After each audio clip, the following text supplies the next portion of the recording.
Professor doctor Mohammad Yunus বাংলাদেশের প্রধান উপদেষ্টার কারণে যেন কোনো মামলা আইনের বাইরে এটা যেন না হয়, ওনার প্রভাব প্রতিপত্তি দেখিয়ে যেন মামলা প্রত্যাহার করা না হয়, তার জন্য ওনার কাছ থেকে সুনির্দিষ্ট নির্দেশনা রয়েছে যে ডক্টর ইউনূস সাহেব 8/8/2024 তারিখে ক্ষমতা গ্রহণ করলেন।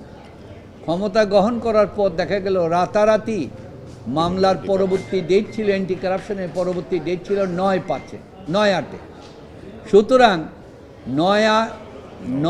5/9, কিন্তু 5/9 আসার আগেই 11 তারিখে অ্যান্টি কারাপশন মামলা উইথড্রলের চিঠি দিলেন, পিপি নথি উপস্থাপনের দিলেন, অ্যাপ্লিকেশন দিলেন, জজ সেটা করে ফেললেন, আমরা জানি না। প্রফেসর ডক্টর মোহাম্মদ ইউনূস সাহেব সুস্পষ্টতভাবে বলেছেন,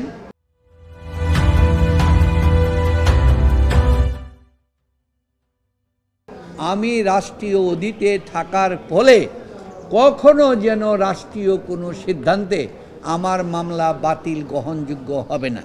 এই মর্মে আমরা হাইকোর্টেও দেখেছিলেন আপনারা, আমরা 561 করেছি।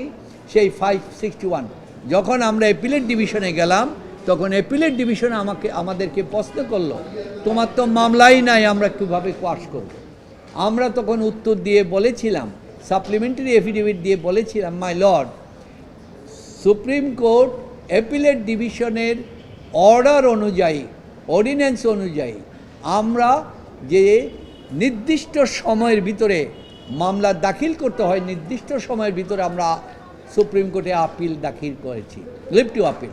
সুতরাং এই লিভ টু আপিল দাখিলের পর এবং এই নির্দিষ্ট সময় করেছি, এবং এই জিনিসটা পেন্ডিং থাকা এবং হাইকোর্টে পেন্ডিং থাকা অবস্থা, এবং নিম্ন আদালতে 5/9 তারিখ 2024 তারিখে মামলা থাকা পর্যন্ত তিনি এই মামলা উইথড্র করতে পারেন না, এটা অবৈধ, মামলা চলমান আছে।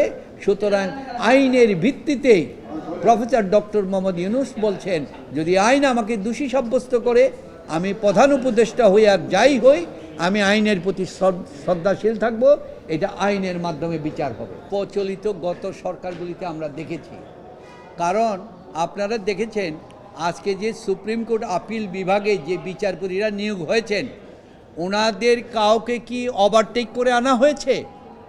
আনা হয় নাই। গত চিফ জাস্টিস থেকে আরম্ভ করে যত বিচারপতি ছিল, চিফ জাস্টিস পর্যন্ত স্বয়ং 25 জনকে ওভারটেক করে এসেছে, এবং সর্বশেষ 2 জনকে নেওয়া হয়েছে, তারা ছিল 40 নম্বর এবং 41 নম্বর হাইকোর্টে। সুতরাং এই যে অ্যাপিলেট ডিভিশনে যে বিচারপতিরা এসেছেন, তারা আরও 5 বছর আগেই চিফ জাস্টিস হওয়ার এবং অ্যাপিলেট ডিভিশনে বিচারপতি হওয়ার যোগ্য ছিল। সুতরাং সেই বেশে এসেছে। এবং আপনারা দেখেছেন আমাদের এখানে যে বিচারপতিরা আছেন, যারা ডক্টর মোহাম্মদ ইউনূস সাহেবের বিরুদ্ধে রায় দিয়েছেন, তাদের বিরুদ্ধেও কিন্তু তারা সবভাবে তারা এখানে বিচার ব্যবস্থা আছে। যাদের বিরুদ্ধে দুর্নীতির অভিযোগ ছিল, যে 12 জন, তাদেরকে মাননীয় চিফ জাস্টিস সাহেব আমন্ত্রণ জানিয়ে তাদেরকে করেছেন, কিন্তু কোনো রকম অবস্থায় প্রফেসর ডক্টর মোহাম্মদ ইউনূস সাহেব তত্ত্বাবধায়ক সরকারের প্রধান হওয়ার পর হাইকোর্টে বা কোনো নিম্ন আদালতে কোনো বিচারকের পরিবর্তন, তার উপরে কোনো শাস্তি বা কোনো কিছু করা হয় নাই। এখানে সম্পূর্ণটা আইনের বিধান অনুযায়ী চলছে, এবং কোনো কিছুতেই